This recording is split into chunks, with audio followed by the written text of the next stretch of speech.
Hey, what's up guys? Sean or Mustang09, and today you're gonna be watching part 11 of my turbo build. It's for my 2013 Mustang GT. I'm throwing an On3 single 80mm turbo kit on there, so it's a big guy. But yeah, if you haven't seen the rest of the series, it's in one of these corners. I never remember that. I know I say it every time, you'd think I'd learn, but I don't. So hit the playlist, check out the other videos, the other episodes of this build. And yeah, stay tuned, and we're gonna try and get this merge pipe on the Mustang. Thanks for watching. We just got the belt on. As you can tell, one thing we did is we have the merge pipe held on with the bolt for the alternator. So that's kind of holding everything in place. We unclipped it from the clamps here and here. That way it could hang down and we could get a wrench in here.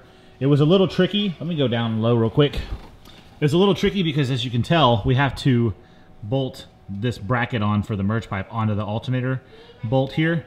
And the tensioner kind of gets in the way. So you have to put this on first and then reinstall the tensioner, and back over there, you can see the bolt for the tensioner.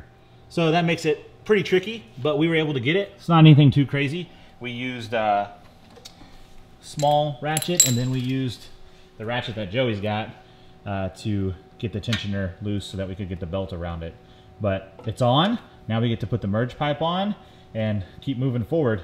We did also manage to get our AC lines hooked up under here. It's really, really tight in there, and some of them are still touching the manifold, so I have to figure that out. I'm not real sure what to do about it. Reach out to some of the guys on the Facebook group and see what they say. But yeah, it looks like this one here will be out of the way, and it'll just come up here and mount to the condenser. Not sure if you guys can see down there or not, but the merge pipe is actually coming into contact with the belt. So I've posted on the Facebook group.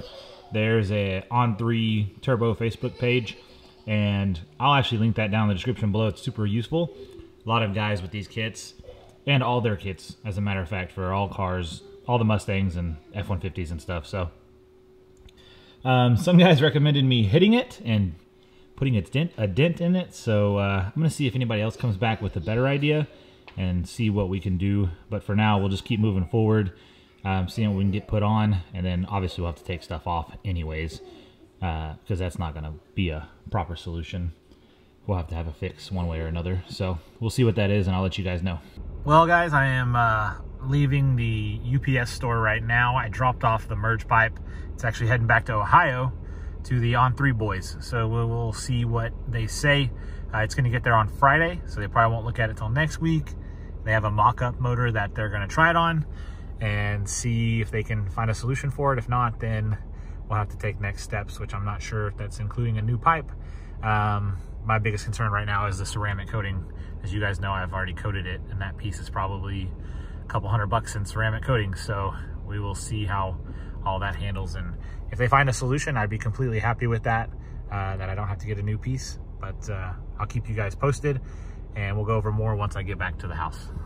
Back in the garage, guys. It's been a few days since you saw the last clip of me over at the UPS store where I was shipping off my On3, the merge pipe for my turbo kit. Unfortunately, it doesn't fit. Something went wrong during fabrication where the welding it, a jig moved or something, and it doesn't work. So On3 is replacing it. Now, a lot of you are gonna ask, didn't you have it coated? Yes, it was ceramic coated. I spoke to On3. They're going to cover the cost of the coating.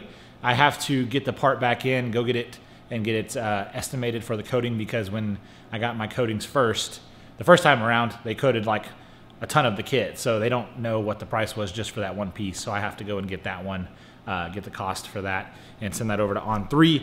On3 was pretty nice about it. They didn't put up a fight about covering the coating. You know, there's nothing in the instructions or on their website that says, or I should say at this time, there is nothing in the instructions or on the website that say test fit your pieces before you get them coated. But he did say he highly recommends everybody to, you know, mock everything up, put it together, and then if you're going to get something coated, take it back apart and go and get it coated. I tried to skip a step there, and unfortunately it didn't work out. But the good thing is On3, they're going to cover it, so I'm good with that. It should be back here sometime this week, so you guys are seeing this on Monday. The part should be back hopefully Thursday, Friday at the latest. I can go take and get it coated. And the good thing is I talked to Michael over at Specialized Coatings, and he said he can get me in for a quick run, so I don't have to wait 3 weeks like I did the first time around, which is nice.